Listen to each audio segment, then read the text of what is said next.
तो यह चैप्टर का क्या नाम है, तो why do we fall it, ठीक है। और इसके अंदर देखिएगा सिग्निफिकेंस ऑफ हेल्थ के अंदर हम लोग समझेंगे कि हेल्थ क्या है। तो हेल्थ आखिर अगर कोई मान लीजिए व्यक्ति है, कोई पर्सन है और वह डिजीज फ्री है, उसको अगर कोई डिजीज नहीं है तो उसको हम लोग हेल्दी नहीं कह सकते, ठीक है, क्योंकि वह मतलब कि डिजीज फ्री है। यह जरूरी नहीं है कि डिजीज फ्री वाला जो व्यक्ति है वह मतलब हेल्दी है, ठीक है। तो इसको हम लोग समझेंगे आज, ठीक है। सिग्निफिकेंस ऑफ हेल्थ हम स्टार्ट करते हैं। Health is described as the state of complete physical, mental and social wellbeing. अगर कोई व्यक्ति है वह डिजीज फ्री है तो वह डिजीज फ्री है, यानी कि डिजीज उसको नहीं है लेकिन हेल्दी भी नहीं है, ठीक है, लेकिन वह हेल्दी भी नहीं है। हेल्दी व्यक्ति किसको कहेंगे, जो शारीरिक रूप से ठीक हो, यानी शारीरिक रूप से तंदुरुस्त हो, मानसिक रूप से तंदुरुस्त हो और सामाजिक रूप से तंदुरुस्त हो, ठीक है। तो उसको हम लोग बोल सकते हैं हेल्दी पर्सन, ठीक है।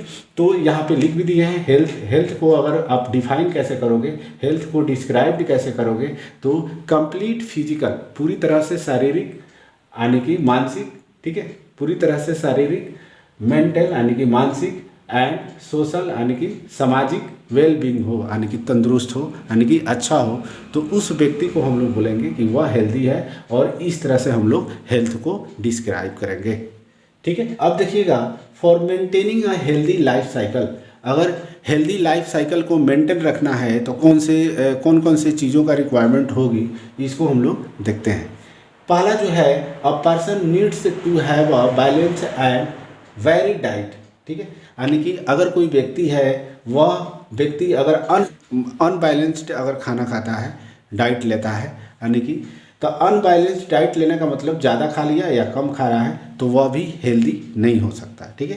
तो बैलेंस डाइट कैसा होना चाहिए, बैलेंस होना चाहिए और वेरिड डाइट होना चाहिए, यानी कि ऐसा नहीं कि एक ही भोजन रोज के रोज खा रहे हैं, ठीक है, तो भोजन बदल कर खाया जाना चाहिए।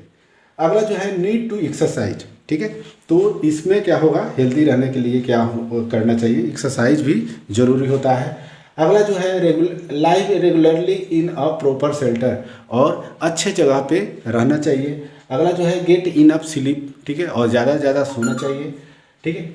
मेंटेनिंग अ गुड हाइजीन्स, मतलब कि अपने आप पर मतलब कि सफाई रखना चाहिए, ठीक है, मेंटेनिंग अ गुड हाइजीन्स, ठीक है। और अगला जो है, जॉब वर्क, अगर कोई व्यक्ति अगर मान लीजिए कि जॉब नहीं कर रहा है, ऐसे ही घर पे पड़ा हुआ है, तो वह मेंटल रूप से मानसिक रूप से वह ठीक नहीं रहेगा, ठीक है, उसको कोई मेंटल प्रॉब्लम भी हो सकता है। तो इसलिए काम बहुत ज़रूरी है, यानी कि जॉब बहुत ज़रूरी है। जॉब करने से माइंड जो होता है वह क्या होता है, तो एक्टिव रहता है, यानी कि अच्छा तरह से काम करता है, ठीक है। तो यह चीज़ आपको समझ में आ गया होगा। और जॉब देखिए, जॉब अगर कोई व्यक्ति को जॉब नहीं है तो पैसे की प्रॉब्लम होगी और वह अपना जो भी रिक्वायरमेंट होगा उसको पूरा नहीं कर पाएगा, जिसके कारण उसको मेंटल प्रॉब्लम हो सकता है, ठीक है, टेंशन वगैरह हो सकता है।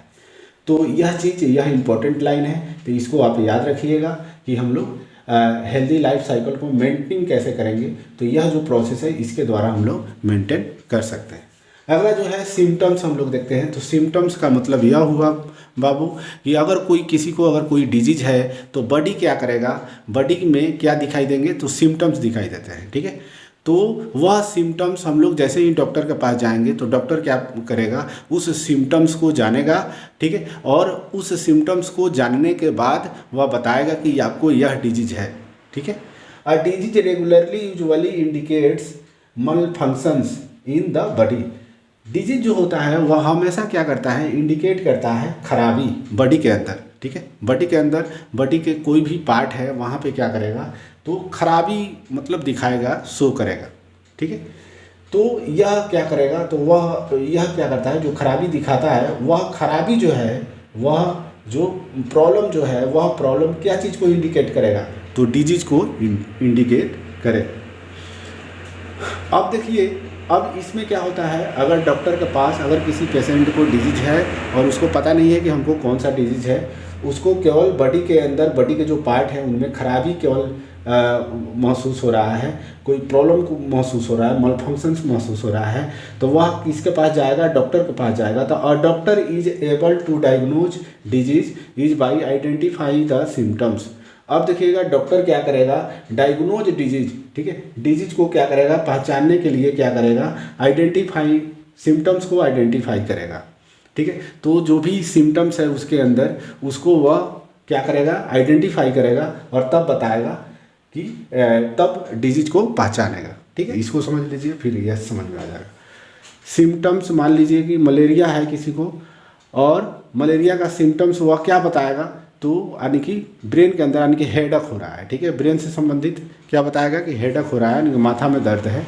उसके बाद से क्या बता सकता है? तो स्किन चिल्स एंड स्वेटिंग, यानी कि ठंड लग रहे हैं और पसीने आ रहे हैं, ठीक है। सिस्टमेटिक फीवर, ठीक है, तो और फीवर हमेशा मतलब फीवर आ रहा है, ठीक है। मस्क्यूलर, यानी कि देखिए मस्क्यूलर जो होता है, मांसपेशी जो होता है, उसके अंदर थकान महसूस हो रहा है, और पेन यानी कि दर्द हो रहा है, बैक पेन हो रहा है, रेस्पायरेटरी ड्राई कफ हो रहा है, रेस्पायरेशन से रिलेटेड अगर है, ब्रीदिंग से रिलेटेड ड्राई कफ यानी कि खांसी हो रहा है, सूखी खांसी हो रहा है।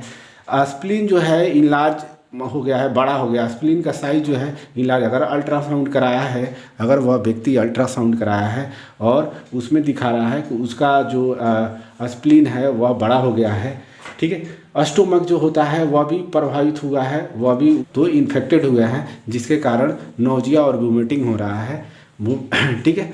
तो यह सब सिम्टम्स जैसे ही डॉक्टर को बताएगा तो डॉक्टर क्या चीज़ वह पता करेगा, क्या आइडेंटिफाई करेगा? तो बताएगा कि इसको क्या है, तो मलेरिया डिजीज है, और उसके बाद से क्या करेगा? उसका ब्लड टेस्ट या और कोई जांच करा सकता है, ठीक है। तो उसी तरह से हम लोग और भी सिम्टम्स देखते हैं। कोविड जैसे कि आज चल रहा है आजकल, कोरोना, ठीक है, तो सिम्टम्स इसके देखते हैं। कोरोना का सिम्टम्स जो है कौन कौन सा सिम्टम्स है बाबू?